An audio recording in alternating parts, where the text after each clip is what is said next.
It has now been 4 weeks since we added the honey supers to these hives. By now, these supers should be full of honey. In fact, there should be at least another honey super on each hive.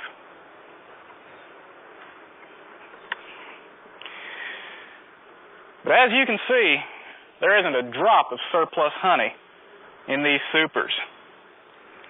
Well, what has gone wrong? Well, actually, nothing has gone wrong. This is something that can happen to newly established package colonies. So actually, I'm glad this has happened to us here. This way, you can benefit from our experience and plan a course of action if this should happen to you.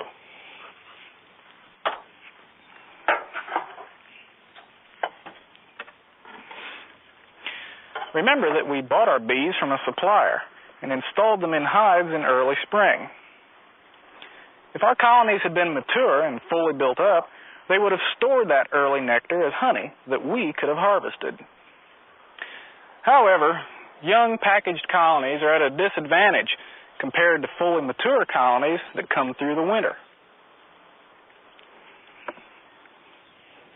These immature colonies used that early nectar to make more brood and bees instead of honey for us.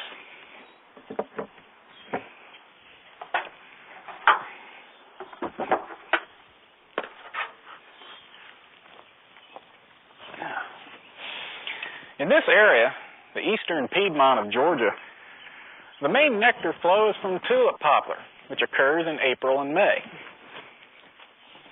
So here we are, the 1st of June. The bees are ready to start storing nectar, but there's no nectar flow.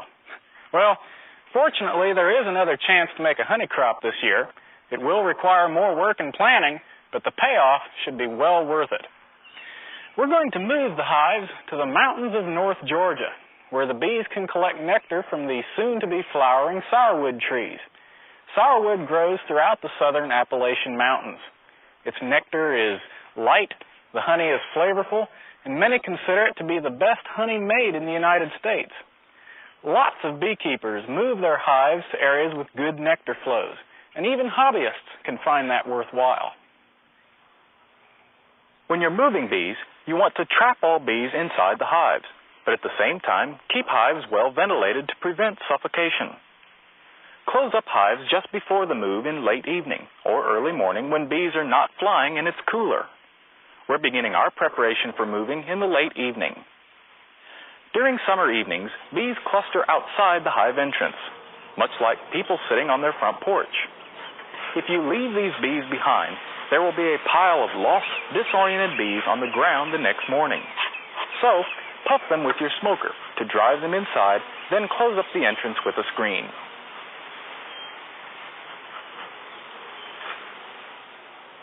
Use a piece of window screen cut to fit the opening.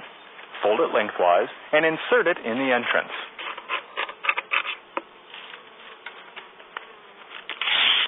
Stuff the corners with wadded newspaper to make the screen fit tightly. Seal other openings and cracks with duct tape.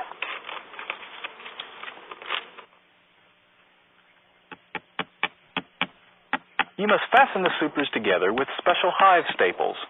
Don't trust the propolis and beeswax to hold the hive together.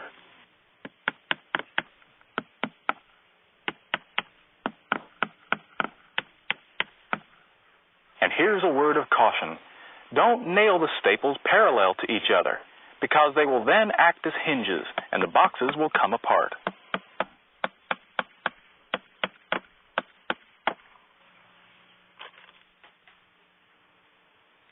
Here's the extra work part.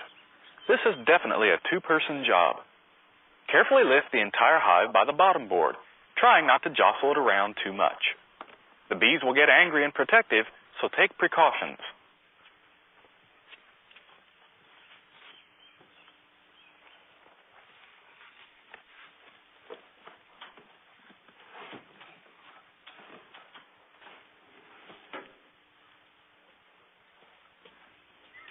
Secure the hives on the trailer to prevent any movement.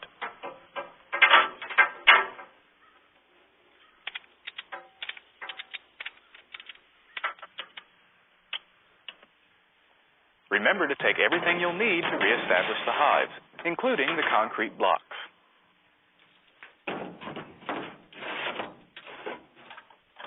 By moving our hives, we have become migratory beekeepers. This is not at all unusual.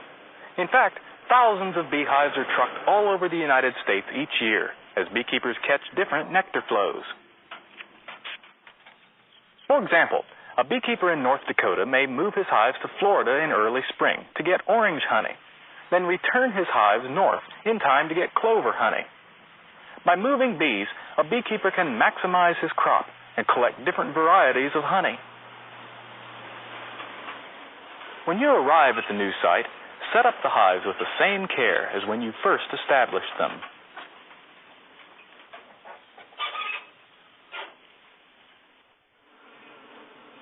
Now, some more honey and bee trivia.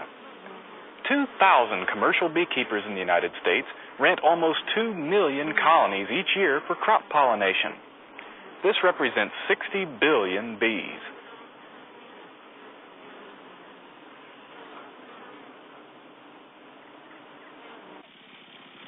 Properly maintained beehives are aesthetically pleasing in a landscape, and beekeepers should always keep up a good image of their craft to non-beekeeping neighbors. This includes mowing the grass. With a few precautions, grass in front of beehives can be mowed with little disturbance to the bees. Always aim the lawnmower so that the clippings and exhaust vent away from the hive entrance. Clippings and exhaust blown into the entrance infuriate bees. For this reason, I always walk the mower backwards when I'm cutting grass at the hive entrance. This allows me to pass the entrance before the bees emerge, after the lawnmower has passed. Wear a veil. With the noise from the lawnmower, you can't hear a bee that is threatening you, and without a veil, you may get stung without warning.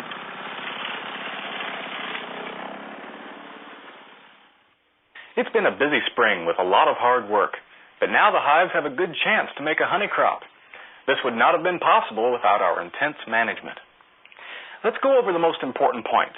Remember, our goal is to maximize colony populations before the major nectar flows. We do this by feeding bees, medicating them, and making sure each hive has an egg-laying queen.